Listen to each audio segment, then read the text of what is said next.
Hey everybody, welcome back to Adobe Presto. In this video I want to cover the Photoshop user interface and Workspace and get you a little bit more comfortable with using Photoshop. So here when you first open up Photoshop, you'll notice some recent files that I currently started working with. Yours will be a little bit different too, but it's nowhere near all the files on your computer. It's just kind of trying to expedite things for you so you can get to your files quicker. But I wanted to point out a couple of really important buttons over here on the left-hand side, the Open button and the Create New button.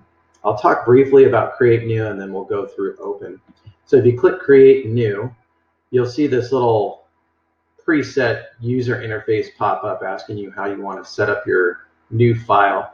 And you'll notice some obvious presets along the top here. So this kind of gives you a good starting point. Like if you want to do a print document, it'll bring up 8.5 by 11, which is standard print size, etc.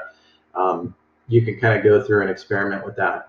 I'll probably do another video where it talks about setting up a new file specifically, but not this one. So I'm just going to close this and get right into the user interface. So I'm going to go Open, and I'm going to click a file and hit Open. There we go. And you'll see there's a lot going on when you first open up Photoshop, but I wanted to point out the 5 key areas you should be concerned with when using Photoshop. The first being the tool panel or the toolbox. Some people call it the tool window as well.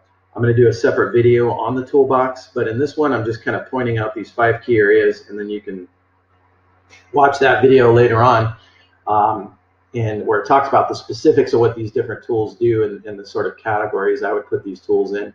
But we got the toolbox or the tool panel on the left-hand side. Think of this as like the toolbox that you would have in your garage, all the tools available to you in Photoshop, including other tools that are stacked within these sort of virtual drawers, if you will, as you click and hold your mouse on these, and it shows you the different tools and shortcuts that are associated with that. The second major area, since we're on the topic of tools, would be this area right here underneath the menu panel called the Tool Options panel. In the Tool Options panel, depending on which tool you currently have selected, that Tool Options panel will actually change and allow you to modify different settings for that specific tool. So it's a good idea after you pick your tool to make sure you go up to the top here and select the different settings you want before you actually begin work with that tool. The third major area I wanted to go through is the menu panel or menu bar. And you'll notice all these different names along the top here, and each of those have something to do with what that particular menu does. So for example, the file menu has anything and everything to do with files, and the select menu has anything and everything to do with making selections. So I don't want to get into the details of that in this particular video. I just wanted to point it out to you, and you'll start to learn the menu bar and the menu panel kind of as you go through my series of videos.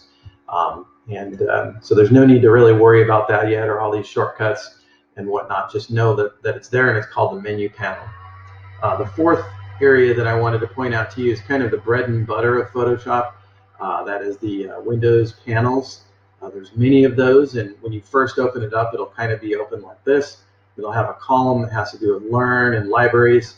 I like to hit these little arrows and collapse those columns over here on the right-hand side, so I have a little bit more real estate to work with. But I like to keep the color, swatches, properties, and layers panels all showing almost all the time because they're so important. I'm always returning back to those. But if that ever happens where they're all collapsed, you can just hit these little arrows to kind of open those up. Also, to access more panels, you can go into the Window menu and see those panels alphabetically. So you'll see things like the Layers panels there, Color panel, the Options and Tool panel, which are over here on the left. So it handles all the different aspects of the user interface. And the fifth final area is your preview area. This is where you can see all of the magic happening you're doing in Photoshop. You can turn on things like rulers and that type of thing. So those are the 5 key areas: the tool panel, the tool options panel, the menu panel, the Windows panel, and the preview panel. One last thing I'll tell you is, as a new Photoshop user, I would highly suggest making sure that you always are in Essentials for now. They have different presets built into Photoshop, but I would keep it as Essentials. And if any of these palettes or panels ever get pulled out, closed, moved around, or disappear on you, don't panic. You can go up here to the top, click this little drop-down arrow, and hit Reset Essentials, and it will reset everything back to the way it was when you first opened up Photoshop. So thanks for watching. We'll see you in the next video.